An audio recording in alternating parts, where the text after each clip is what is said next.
யாருக்கு எந்த வலிமை குறைந்து வராங்களோ அவர்களுக்கு கேட்பதை அள்ளி கொடுக்கறதா இந்த மருதோத ஈஸ்வரனுடைய சிவனேஸ்வரனுடைய ஆசின்னு சொல்லி சிதை கொண்டு என் வலது பக்கத்தில் அம்மையார் அமைந்திருந்த அந்த தாய்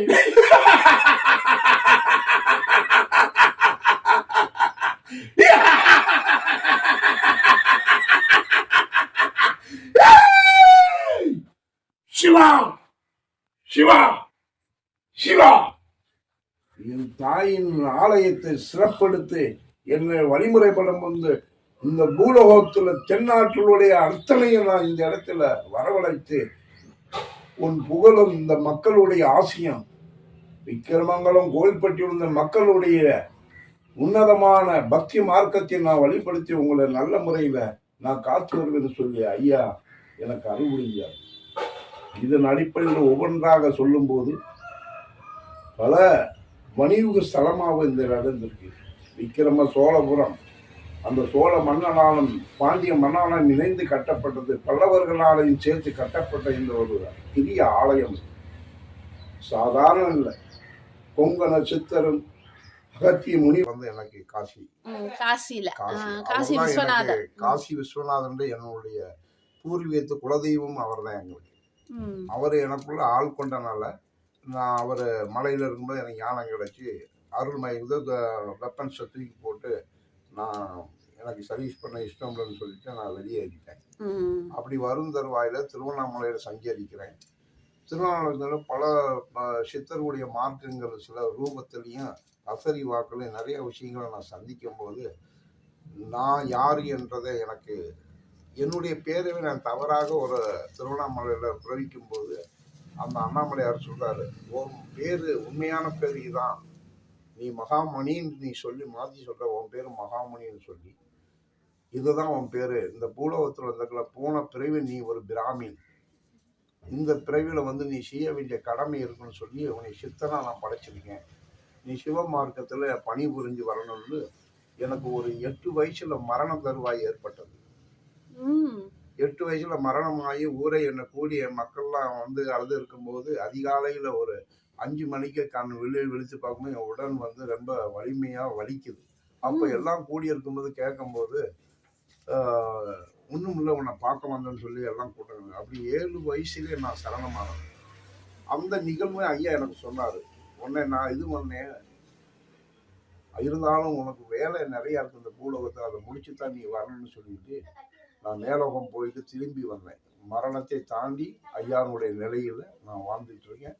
திரும்பவும் என்னுடைய மனைவி சிவபக்தி என்னோட உழைச்சாங்க. குழந்தைகள் இருக்கு அவங்களுக்கு? குழந்தைகள் வந்துட்டீங்க, இனி என்ன நினைக்கிறீங்க? வந்துட்டீங்க.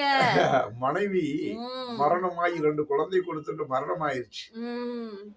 விடிய விடிய நான் கதறி உட்கார்ந்துருக்கணும். அந்த உத்தராட்சியினுடைய நிலை என் மனைவி நெஞ்சில் பாயும், என் கண்ணீர் பாயும் போது இந்த ஈசல் உயிர் தொழுந்து கொடுத்தார். என்னை உயிர் தொழுந்து என் மனைவியை கொடுத்து என் கையில் அணைச்சு மீண்டும் அவருக்கு நான் ஒரு சாதாரண எங்க முன்னோர்கள் ஆண்டின்னு சொல்லக்கூடிய எங்க வம்ச வழியில் அவர் தெய்வீக மகான். அவர் என்னுள்ளம் பாய்ந்து ஒரு ஆலயத்தை சுயம்பா நானா இப்ப எழுப்பி செயல்பாடு பண்ணிட்டு வந்துக்கிட்டு தருவாயில இந்த மருதோத ஈஸ்வரனுடைய சிவனசவல்லி என்ன இந்த விக்கிரமங்கலம் கோயில்பட்டியில் அமைந்திருக்க இந்த கோயில் பணிவடை செஞ்சேன். இதனுடைய பல மக்கள் இதை அறியாம இருந்தாலும் அந்த மக்களுக்கு விழிப்புணர்வு ஐயா என் மூலம் கொடுத்தாரு.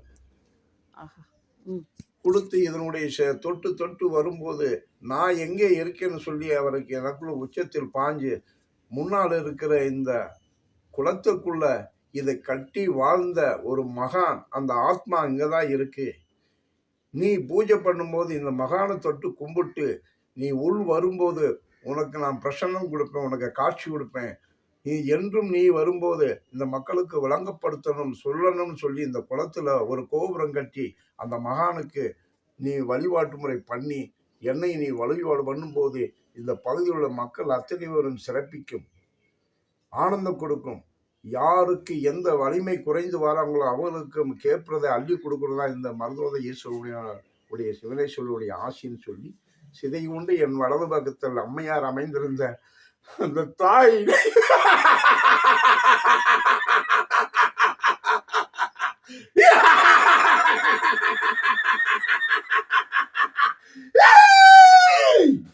சிவா சிவா சிவா என் தாயின் ஆலயத்தை சிறப்படுத்தி என்னை வழிமுறைப்படம் வந்து இந்த பூலோகத்துல தென்னாட்டினுடைய அத்தனையும் நான் இந்த இடத்துல வரவழைத்து உன் புகழும் இந்த மக்களுடைய ஆசியம் விக்கிரமங்கலம் கோயில்பட்டியில் இந்த மக்களுடைய உன்னதமான பக்தி மார்க்கத்தை நான் வழிபடுத்தி உங்களை நல்ல முறையில நான் காத்து வருவேன்னு சொல்லி ஐயா எனக்கு அருள் புரிகிறார்.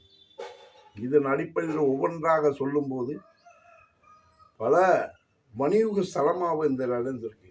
விக்கிரம சோழபுரம் அந்த சோழ மன்னனாலும் பாண்டிய மன்னனாலும் இணைந்து கட்டப்பட்டது, பல்லவர்களாலையும் சேர்த்து கட்டப்பட்ட இந்த ஒரு பெரிய ஆலயம். இது சாதாரண இல்லை.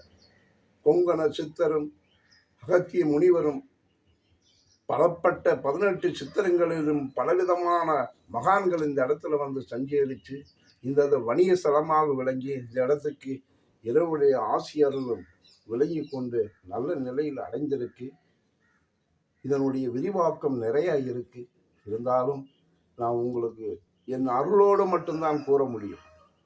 நான் இதனுடைய அமைப்பில் பல விஷயங்களை நான் உங்களுக்கு சொல்லிச்சு இல்லை. எங்கள் அப்பன் என்ன சொல்ல என் நாவில என்ன சொல்றாரோ அதை மட்டும் நான் சொல்லுவேன். அதனால் இந்த ஆலயம் பழமையானது. 2000 ஆண்டுகளுக்கு முன்பான பழமையான இந்த ஆலயத்தை சிறப்பித்து கோவில்பட்டி மக்களும் விக்கிரமங்கலம் இந்த பகுதியில் 800 மக்களும் இணைஞ்சு இந்த ஆலயத்தை நாங்கள் சிறப்படுத்திட்டு இருக்கோம். அதே போல் வரும் பக்தர் அடியார்களுக்கு ஐயா அருள் வைக்கிறாரு, கேட்டதை கொடுக்கிறார். குறை சிவன் அந்த மருதோதை ஈஸ்வருடைய மருதோதயம் எப்பயும் அந்த சிவனேஸ்வரியுடைய நேசத்தோடு அம்பாளோடு ஒருங்கிணைந்த ஒரு ஐயன் தான் இந்த மருதோதை ஈஸ்வரமுடையார். அப்படிப்பட்ட ஒரு மகான் இந்த இடத்துல பல ஆண்டுகளாக மறைந்திருந்து இன்னைக்கு எங்களுக்கு காட்சி கொடுத்து அருள் புரிஞ்சுக்கிட்டு இருக்காரு. அவரை எல்லோரும் நீங்கள் வாங்க தரிசிக்குங்க. அவருடைய ஆசிரியர்கள் உங்களுக்கு கிடைக்கும், கேட்டது கிடைக்கும். இதில் எந்த இது இன்று இல்லை. எது கேட்டாலும் ஐயா கொடுப்பாரு.